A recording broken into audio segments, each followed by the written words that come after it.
분들도 많죠. 하지만 대부분 오랜만에 구정과 더불어 가족들이 함께 모이게 됩니다. 구정을 전후로 우리나라는 온 도로가 자동차들로 가득 차죠. 자동차와 함께 온갖 짜증과 염려, 두려움, 그리고 갈등도 함께 달립니다. 한편 기대와 즐거움, 희망과 기다림도 함께 달리지요. 이번 구정에는 여러분 가정의 사랑의 온도가 1도씩 더 높아지기를 바랍니다. 이번 구정을 전후로 여러분의 가정의 평화와 사랑의 지수가 한 단계 더 높아지기를 진심으로 바랍니다. 행복은 관계에서 나옵니다.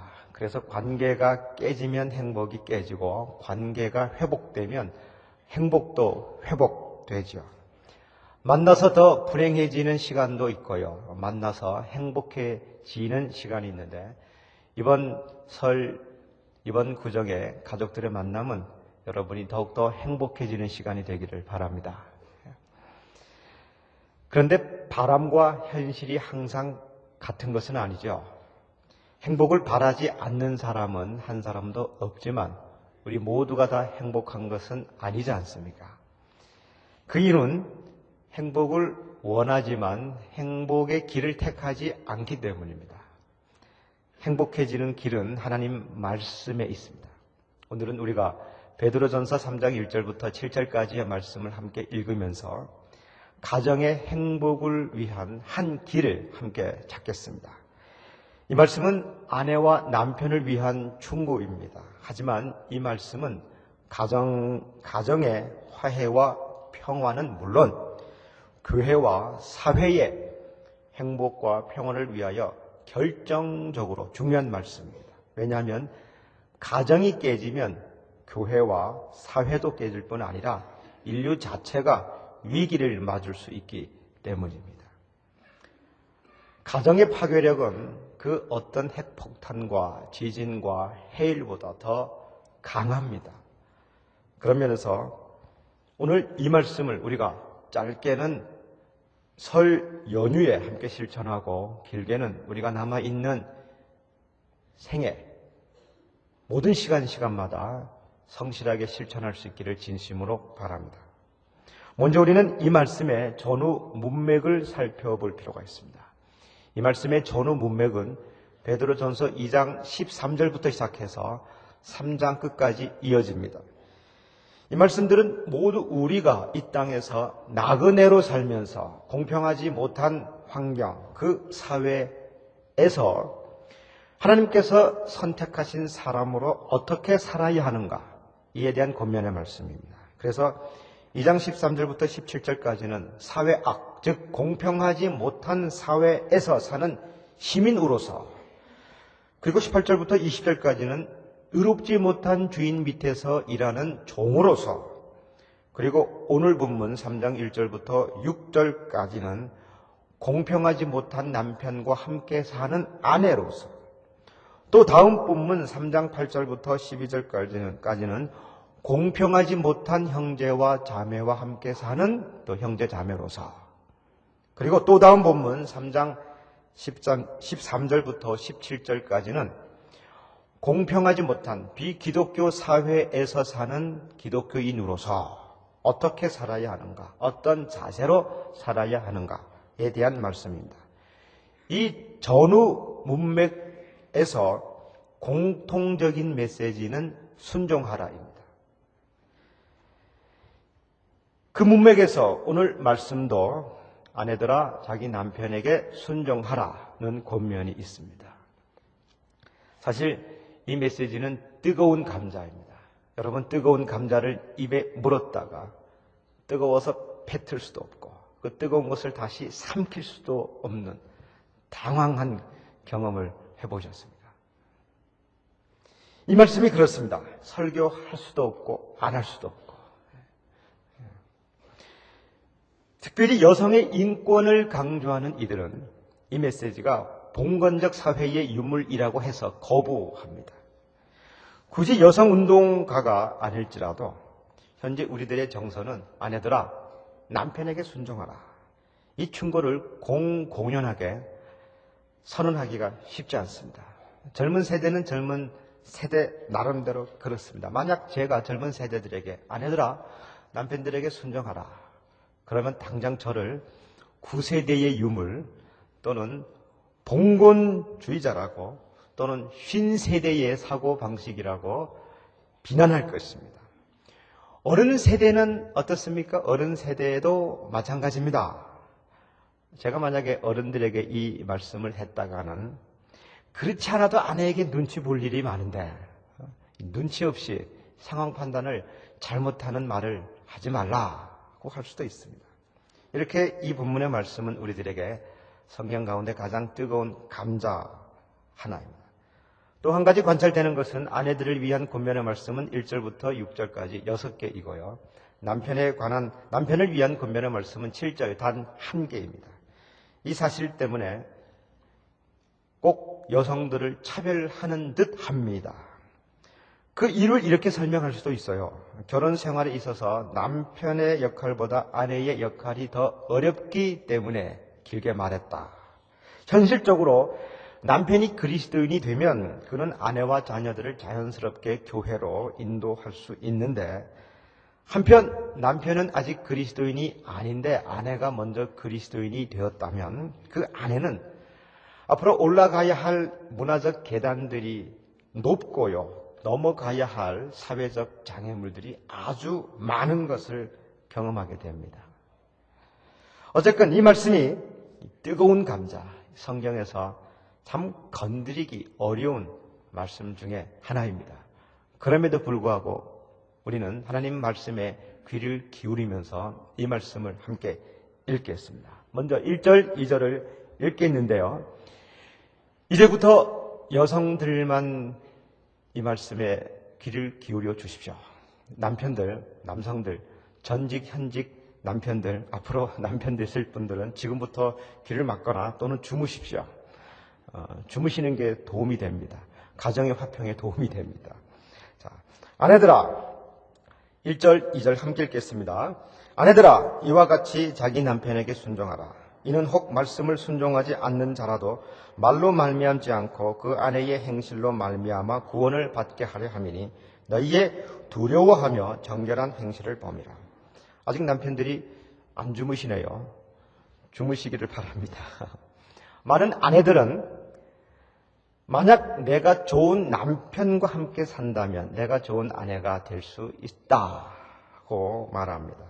또는 만약 나의 남편이 누구처럼 멋있고 존경할 만하고 또 누구처럼 능력 있는 사람이라면 내가 왜 남편에게 순종하지 않겠느냐라고 말합니다. 그럴듯합니다. 하지만 옳지 않습니다. 오늘의 말씀은 모든 종류의 남편과 함께 사는 모든 종류의 아내들에게 한 말씀입니다. 남편이 말씀을 순종하지 않는 남편일지라도 그 남편에게 순종하라는 말씀입니다. 여러분 어떻습니까? 남편이 여러분의 기준에 맞지 아니한다면, 하나님의 기준에 맞지 아니한다면, 상식에 어긋나는 생각과 말과 행동을 한다면, 당신의 기준에 맞지 않는다면 어떻게 반응합니까? 아내들의 전략은 무엇입니까? 삐지거나, 그렇죠. 입을 실룩거리거나, 부르퉁해지거나, 바가지를 긁거나, 잔소리를 하거나, 또 믿음 좋은 사람들은 남편에게 설교를 하거나, 아니면 공갈, 협박하거나, 이러한 전략들을 사용하는 아내들은 하나님을 신뢰하지 못하는 것입니다. 하나님이 자기 남편의 삶을 변화시켜 주실 것이라는 믿음이 없는 거죠. 그런 아내들은 하나님을 믿는 것이 아니라 자기 자신을 믿는 것입니다. 남편의 삶에 대한 책임이 아내에게 있는 것이 아닙니다. 남편의 삶에 대한 책임은 하나님께 있습니다. 아내는 자신의 삶에 대하여 책임을 지면 됩니다. 아내들이요, 또 앞으로 아내 되실 분들이요, 아내가 남편을 변화시키는 것이 아니라 하나님께서 남편을 변화시키는 것입니다. 이 말씀을 잊지 마십시오. 빌리 그레이엄 목사님 참 위대한 영적 지도자입니다. 그의 부인이 이렇게 말했습니다. 나의 일은 남편을 사랑하는 것이고 하나님의 일은 남편을 좋은 사람으로 만드는 것이다. It's my job to love Billy. It's God's job to make him good. 아내들이여, 남편을 사랑하는 것이 아내의 일이고 그 남편을 변화시키는 것은 하나님의 일입니다. 그렇기 때문에 남편이 하나님을 믿지 않는다고 또는 하나님을 믿는 사람으로서 행동하지 아니한다고 고민하거나 괴로워하거나 슬퍼하거나 삐지거나 또는 협박한다면 이제부터는 그렇게 하지 마십시오. 아내들이 할 일은 그저 남편을 사랑하고 남편에게 순종하는 것입니다. 남편이 하나님을 믿지 아니할수록 더욱더 남편에게 순종하십시오. 그래야 그 남편이 아내의 그런 행동을 보고, 말이 아니라 그런 행동을 보고 하나님을 믿게 됩니다. 말로 사람을 변화시키는 것이 아닙니다. 이 말씀을 잘 주목하고 실천할 수 있는 아내가 되기를 바랍니다. 또 3절, 4절 여성들만 함께 읽겠습니다. 너희의 단장은 머리를 꾸미고 금을 차고 아름다운 옷을 입는 외모로 하지 말고 오직 마음에 숨은 사람을 온유하고 안정한 심령에 썩지 아니할 것으로 하라. 이는 하나님 앞에 값진 것이니라. 베드로 사도는 내적 아름다움과 외적 아름다움을 극적으로 대비시키고 있죠. 자, 어느 쪽이 더 중요합니까? 중요한 것은 균형입니다. 내적 아름다움과 외적 아름다움이 모두 중요합니다. 양쪽 극단으로 빠지지 않기를 바랍니다. 내적 아름다움이 없이 외적 아름다움에만 투자한다면 그 외적 아름다움은 오히려 내적인 추함을 폭로하게 될 것입니다. 한편 영적인 사람은 화장도 하지 아니하고 머리도 가꾸지 아니하고 옷도 화려한 옷도 입지 아니하고 장식품을 달지 말아야 한다고 생각하는 것도 옳지 않습니다. 이 둘은 다 양극단입니다. 영적인 여성들이 외적으로도 아름다움을 추구하는 것이 옳습니다. 내적인 아름다움이 있다면 그것이 자연스럽게 외적으로 발현될 것입니다. 균형이 중요하되 더욱 본질적인 것은 내적인 아름다움입니다. 외적인 아름다움은 찰나적이죠. 하지만 내적인 아름다움은 영원합니다. 썩지 않습니다. 외적인 아름다움은 세상적으로 값지죠. 하지만 내적인 아름다움은 하나님 앞에 값진 것입니다. 내적인 아름다움은 온유하고 안정한 심령이라고 오늘 말씀했죠. 그것은 부드럽고 차분하고 평온한 자세입니다. 이것은 정말로 가장 매력적인 여성이 보여주는 성품이죠. 차분하고 안정적이고 온유한 여성, 참 매력적이지 않습니까? 이런 매력적인 성품은 어디서 나온다고 말씀하고 있습니까? 숨은 사람, 즉 깊은 곳에서, 숨은 곳에서 나옵니다. 영어 번역 중에서 이렇게 번역한 성경이 있습니다. The hidden person of the heart, 마음에 숨어있는 인격, 즉 그 마음이 숨어있는 인격이라는 것입니다. 거기서부터 나옵니다. 그것이 여성이 아내가 남편에게 보여줄 가장 아름다운 화장입니다. 많은 남편들은 아내와 함께 외출할 때 아내가 화장하는 시간이 얼마나 길게 느껴지는지 모릅니다. 그때 남편들은 인내의 한계까지 도달하죠. 다른 남편이 그렇다는 게 아니고 바로 제가 그렇습니다. 하지만 내적인 아름다움, 이 숨겨진 마음을 아름답게 가꾸는 시간에 비하면 외적인 아름다움을 위하여 화장하는 시간은 그리 오래 걸리는 것이 아닙니다. 화장과 장식보다 더 중요한 것은 마음의 온유함이죠. 그것은 자세로 나타납니다. 그 자세는 내적인 아름다움에서 나오는 거죠. 바로 그 아름다움을 남편에게 보여주십시오. 다음에 5절, 6절 또 여성들만, 자매들만 함께 읽겠습니다.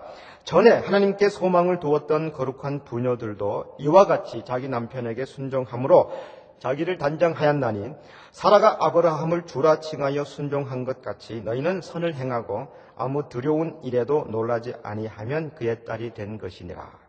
1절과 2절은 아내들이여 남편에게 순종하라 하는 권면이고요. 3절과 4절은 아내들이여 내적인 아름다움으로 가꾸라 는 권면이죠. 이제 5절과 6절은 위의 두 권면의 말씀을 통합해서 예로 들어 설명합니다. 5절은 조상 가운데 하나님께 희망을 두었던 경건한 아내들이 자기 남편에게 순종함으로써 자기를 아름답게 가꾸었다는 것입니다. 하나님께 희망을 두었던 경건한 아내들. 이들의 남편이 하나님을 믿을 수도 있고 믿지 않을 수도 있습니다. 그런데 그들은 남편에게 희망을 두지 않고 하나님께 희망을 두었습니다. 아내들이여, 남편에게 희망을 걸지 마십시오. 하나님께 희망을 거십시오. 하나님께 희망을 둔 아내들은 남편에게 순종할 수 있습니다. 그렇다면 남편에게 순종하지 않는 아내들은 하나님께 희망을 둔 것이 아니고 자기 자신에게 희망을 건 것입니다. 자신의 경험과 자신의 판단력과 자기의 센스에 희망을 건 것이죠. 그것으로 남편을 바꾸려고 합니다. 그러나 하나님께 희망을 둔 아내들은 자기 남편이 어떠할지라도 자기 남편들에게 순종했고 그 순종하는 모습이 가장 아름다운 화장이라는 것입니다. 그 어떤 비싼 화장품보다요, 또 그 어떤 비싼 헤어스타일보다, 그 어떤 명품보다요, 얼짱이건 몸짱이건 관계없이 가장 아름다운 화장품은 남편에게 순종하는 아내의 모습입니다. 그리고 6절에서 더 구체적으로 아브라함의 아내 사라를 예로 들죠. 창세기 18장 12절을 보면 사라는 자기 남편을 주인이라고 불렀습니다. 주인 또는 주님이라고 불렀죠. 사라는 믿음의 어머니로서 남편을 존경했고 남편의 필요가 무엇인지 살폈고요. 남편의 희망에 협력했고 남편의 욕구에 자기를 순응시켰습니다. 아내들이여, 이런 사라를 모델로 삼으십시오. 이런 사라를 벤치마킹 하십시오. 무엇 때문에 바쁩니까? 아내들이요. 남편 때문에 바쁩니까? 아니면 자녀들 때문에 바쁩니까? 취미생활 때문에 바쁩니까? 자기 성취욕 때문에 바쁩니까? 사라처럼 남편에게 모든 것을 걸 수 있기를 바랍니다. 그리고 아무 두려운 일에도 놀라지 아니하면, 이 말씀의 뜻이 무엇일까요? 살다 보면 두려운 일들이 가끔 일어나죠. 남편의 사업이 부도가 났거나 남편이 갑작스럽게 퇴직을 했거나 건강이 나빠지거나 또 자녀들에게 사고가 생겼을 때 두려운 일들이 일어날지라도 어떠한 일에도 두려워하지 아니하면, 놀라지 아니하면 사라의 딸이 된다는 것입니다. 그래야 믿음의 딸이 됩니다. 두려운 일이 생겼을 때 놀라거나 두려워하거나 남편에게 바가지를 긁거나 잔소리하거나, 그렇죠? 또 공갈 협박하면 믿음의 딸이 아닙니다. 그런 일이 있을지라도 남편을 신뢰하시고 남편에게 순종하십시오. 이것이 하나님 말씀입니다. 제가 이제까지 이렇게 말씀드리면 여성들 가운데 저를 가부장적이라고 판단할 분들이 있을 것 같습니다. 그리고 남편들은 잘한다, 잘해, 계속해라 그럴 수도 있습니다. 또 여성차별적이라고 저를 비난할 자매들도 있을 것 같습니다. 남성의 입장에서 하나님 말씀을 빙자하여 남성들을 변호하고 또 여성을 억압하는 봉건적 목사라고 저를 비난할 여성들도 있을 것 같습니다. 막 그런 음성이 들리는 것 같아요. 하지만 저는 결코 그렇지 않습니다. 저는 저의 세계관이나 저의 가치관이나 저의 사회적, 정치적 입장을 말하는 것이 아닙니다. 저는 단지 성령님께서 베드로 사도를 감동시켜서 하게 하신 이 말씀이 하나님의 말씀으로 믿습니다. 이 말씀은 시대가 변하고 역사와 문화가 달라질지라도 변함없는 인간관계의 척도요, 기준이요, 그 관계의 진리라고 믿습니다. 그렇기 때문에 이 말씀을 전합니다. 저의 인간적인 느낌으로는 이것이 뜨거운 감자처럼 여겨집니다. 그럼에도 불구하고 이것이 하나님의 말씀으로서 저에게 주어진 책임으로서 전합니다. 하나님 말씀은 이제 아내들에게만 권면하는 데 끝나지 아니하고 남편들에게도 권면합니다. 이제부터는 아내들이 귀를 막으십시오. 전직, 현직, 그리고 미래의 아내 될 분들은 귀를 막으십시오. 이제부터 주무십시오. 그리고 잠자는 남편들을 깨우십시오. 그래야 가정의 화평에 도움이 됩니다. 잠자는 순서가 반대가 되면 안 됩니다. 갈등이 더 생깁니다. 아내들을 위한 권면의 말씀에 남편들이 잘 듣고 이제 그 말씀으로 아내를 권면하게 되면 곤란하죠. 여보 들었지? 당신 나에게 순종하라고 했지. 당신 내적인 아름다움을 가꾸라고 했지. 사라처럼 나를 주인이라고 부르라고 했지. 왜 안 그래? 그러면 곤란하죠. 말씀을 그렇게 적용하면 안 됩니다. 그것은 아내들을 위한 말씀이지 남편들을 위한 말씀이 아닙니다. 앞으로 남편들에게 대한 권면의 말씀도 똑같습니다. 지금은 남편들이 들으십시오. 그리고 아내들은 귀를 막으십시오. 이 말씀을 또 아내들이 듣고 남편에게 여보 들었어? 못 들었어? 이렇게 하라고 했잖아. 왜 안 해?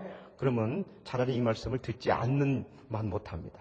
자, 이제 남성들만 전직 현직 남편 앞으로 남편 되실 남편들만 이 말씀을 큰 소리로 우렁찬 목소리로 함께 읽읍시다. 시작.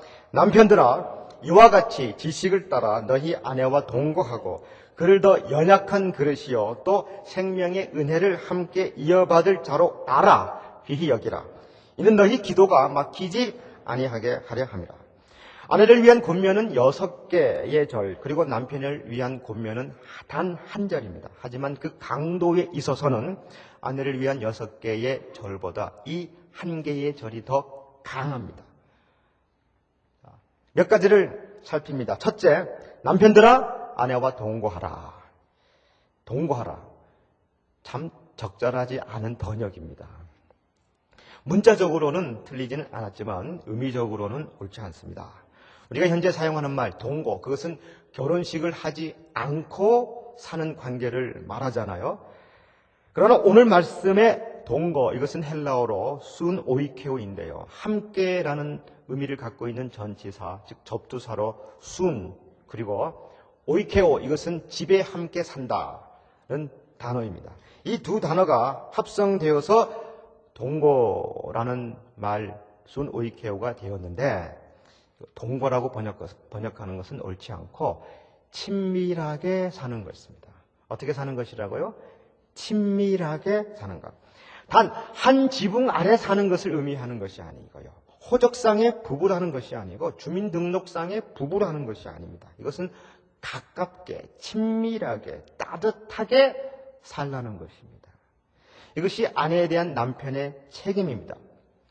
남편은 아내가 안전하게 느끼도록, 친밀감을 느끼도록, 사랑을 느끼도록, 편안하게 느끼도록 할 책임이 있습니다. 만약에 아내가 남편과 함께 살면서 친밀감과 편안함과 안정감을 느끼지 못한다면 그것은 아내의 책임이 아니고 남편의 책임입니다. 남편은 아내와 한 집에서 살고 돈을 함께 쓰고 침대를 함께 사용하는 것으로 남편의 책임을 다했다고 생각하면 안 됩니다. 아내가 남편과 함께 안정감을 느끼고 편안함을 느끼고 사랑과 친밀감을 느낄 수 있게 해야 할 책임이 남편에게 있다는 것입니다. 저는 이 말씀을 준비하고 이 말씀을 지금 선포하면서 책임감을 많이 느끼고 있습니다. 남편들 어떻습니까? 남편 동지들이요. 회개하십시다. 근데 왜 여성들이 더 좋아하죠? 이 말씀을. 둘째, 지식을 따라. 이 말씀은 남편들이여 아내를 알아. 즉 남편을 권면하는데 아내들을 알라입니다. 아내를 알라. 소크라테스는 자기 자신을 알라고 했죠. 그러나 하나님의 말씀은 남편들에게 말합니다. 아내를 알라. 남편들이요.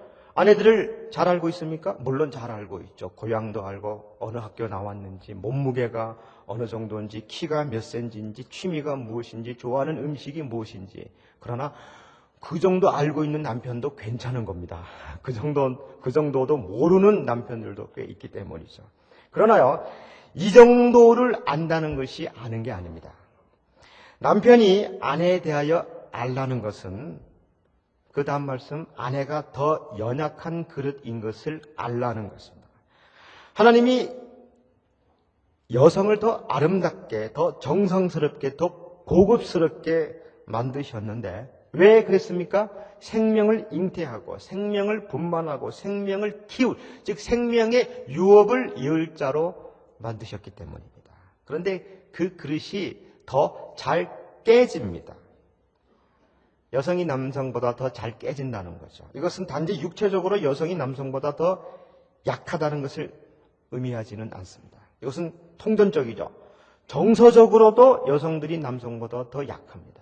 영적으로도 여성들이 남성들보다 더 약합니다. 더 유혹과 시험을 많이 받습니다.